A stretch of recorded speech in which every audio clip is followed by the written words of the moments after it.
Olá, gestantes, eu sou a doutora Paula e eu vou falar um pouquinho sobre a estimulação no ventre, que é uma prática do programa Super Bebês da Little Essa palestra está dividida em 4 itens. No primeiro a gente vai falar um pouquinho sobre a apresentação, a minha apresentação profissional, e um pouquinho sobre o histórico da estimulação no ventre. No segundo item, vamos aprofundar um pouquinho mais sobre o que é de fato a estimulação no ventre. No terceiro, alguns dos benefícios que são coletados a curto e a longo prazo daquelas gestantes que iniciaram o programa de estimulação desde o ventre. E no quarto, algumas dicas práticas para vocês começarem a estimular os seus bebês desde já e finalizar com contatos para aquelas gestantes que quiserem aprender um pouquinho mais sobre como estimular os seus bebês desde o ventre.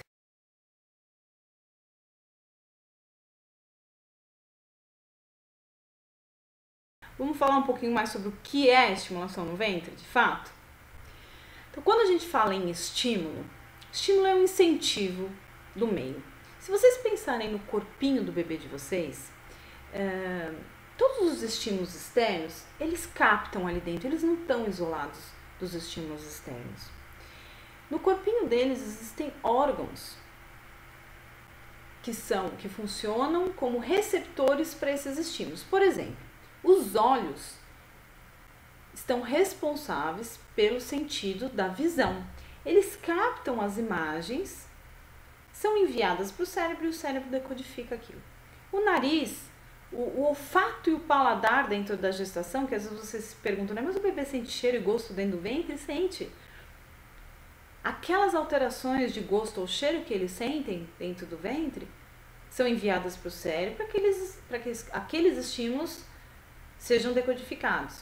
E assim vai a mesma coisa para a audição, para o tato, cujo órgão responsável pelo tato é a pele, e a propriocepção na palestra, que eu vou lhe dar um pouquinho mais, como sendo a movimentação do bebê.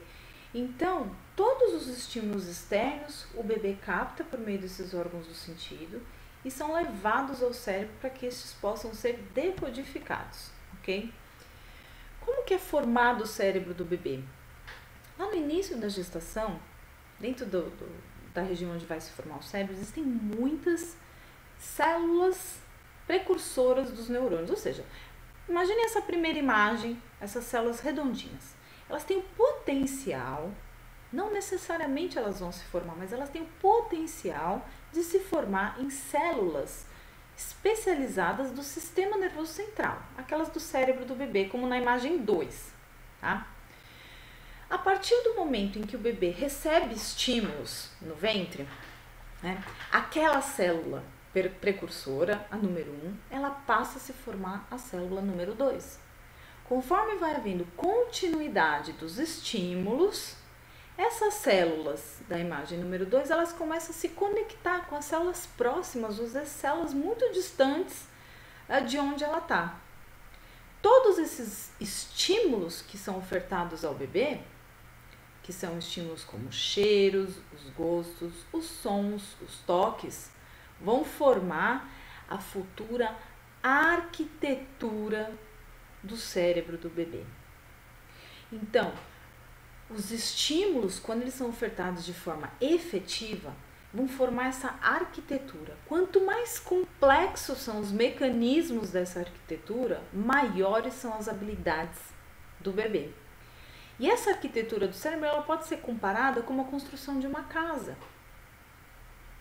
É a fundação para aquilo que vai ser, para aquilo que vai acontecer depois, existe uma etapa anterior, onde a qualidade das próximas etapas dependem da qualidade da etapa anterior. Então, estimular um bebê não é acelerar, ok? Estimular é incentivar, é a gente poder intervir, dando o melhor em cada fase do desenvolvimento do bebê, ok? Por muito tempo, a comunidade científica acreditou que nós fôssemos 100% resultado da nossa genética. E não é verdade. Por muito tempo, a gente acreditou que todas as habilidades intelectuais que nós tivéssemos, emocionais, fosse 100% resultado da genética. E não é. Se nós pensarmos em relação às características físicas que os bebês de vocês Vão ter, por exemplo, a cor dos olhos, a cor da pele, a fisiologia, como vai ser o funcionamento do corpinho. É 100% o resultado da genética? Não. Por que não é 100%? Porque estímulos externos podem intervir sobre isso, como por exemplo alguns medicamentos. Muitos medicamentos causam deformidades no desenvolvimento do bebê. Então ele passa a não ser mais 100% o resultado daquela genética que ele tinha. Agora, se nós considerarmos as capacidades intelectuais, que não é só em relação à capacidade de aprendizado, a gente envolve todos os outros aspectos do desenvolvimento da criança, tá? É uma proporção muito menor. Mais do que o dobro, os estímulos têm impacto no desenvolvimento da criança, tá? Vocês devem se pensar, poxa, mas então eu preciso estimular meu bebê? Até hoje eu não ofertei estímulo nenhum. Sim, todas as mães estimulam, o ambiente intrauterino já ajuda no desenvolvimento do bebê. O que são alguns estímulos? Lembra que eu falei dos sentidos? Da visão, da audição, olfato, tato, paladar e a motricidade? Então, o bebê dentro do ventre, quando você toma um banho de sol, que permite uma luminosidade do ventre, ajuda no desenvolvimento do aparelho visual e do córtex visual do bebê. A sua voz e a voz do papai são vozes diferentes. Os próprios som do batimento cardíaco, esse ruído, esse ritmo, desenvolve não só as áreas cerebrais relativas à audição, mas as áreas lógicas também. Os ruídos do intestino, os alimentos que você ingere, a forma com que você toca o seu bebê. Quando você muda o seu centro de gravidade, muda de posição, você vê que o bebê tenta se ajustar também. Até o barulho da campainha, o latido do cachorro são estímulos para os bebês. Tá? Então, deve ter vindo mais uma pergunta à cabeça de vocês. Então, quanto mais estímulos, melhor será o desenvolvimento do bebê? Em absoluto, não. O excesso de estímulos que não são produtivos é contraprodutivo. Os estímulos, eles devem ser efetivos. Ou seja, estimular não é ofertar um bombardeio de estímulo. Então, já que vocês sabem que cada estímulo que o bebê recebe aumenta a massa cerebral e aquilo tem impacto com o que ele vai ser no futuro, então agora eu vou colocar música o tempo inteiro, lanterna, em absoluto. Existem práticas, orientações para cada tipo de estímulo que a gente oferta. Então, o programa de estimulação, ele já é baseado naquilo que nós já fazemos. Só que com um toque a mais, de forma mais elaborada, a gente ajuda a tornar o ventre um ambiente mais rico, né?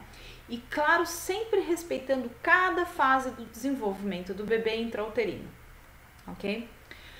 Por quê?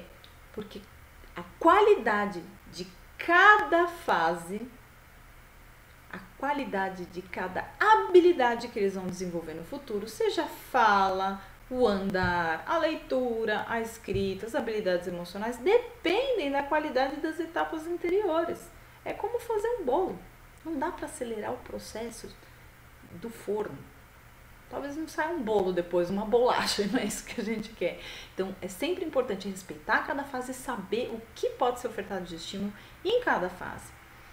Existem diversas brincadeiras que a gente pode praticar no ventre, tá? Que envolvem tanto o uso de instrumentos musicais ou não, mas um programa de estimulação, ele oferta para as mães, ele mostra para as mães todo um leque de possibilidades de brincadeiras que elas podem fazer com os bebês. Algumas mães vão optar por não comprar nenhum tipo de instrumento, porque todas as brincadeiras no ventre são possíveis de serem realizadas com as mãos, sons e ruídos com a boca, ok? Um toque, tudo isso pode ser produzido sem instrumentos. Aquelas mães que tiverem interesse em deixar as brincadeiras um pouquinho mais elaboradas, elas podem utilizar alguns instrumentos musicais simples, que você não precisa saber tocar um instrumento, tudo isso é ensinado de forma muito breve e simples de se praticar, tá? E sempre, claro, procurem um profissional especialista em estimulação pré-natal. A quem que é indicado o programa de estimulação?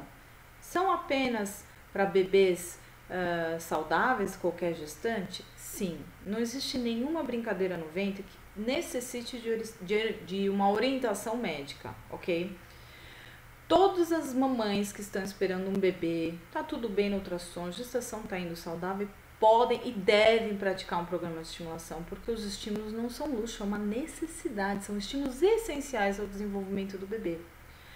Outras mães cujos bebês estão em grupos de risco, por exemplo, para o desenvolvimento da síndrome de Down, um autismo, amusia, qualquer tipo de síndrome ou qualquer tipo de deficiência, esses bebês são os mais indicados ainda a participarem de um programa de estimulação pré-natal, porque hoje a gente sabe que a principal ferramenta de reabilitação para a futura qualidade de vida do bebê é começar no ventre e não depois que nasceu, ok? Vou deixar aqui alguns dos meus contatos para aquelas que tiverem interesse em conhecer um pouquinho mais ou procurar alguns vídeos para aprimorar os conhecimentos. Nosso site é www.littlegenius.com.br ou programasuperbebês.com.br, será direcionado.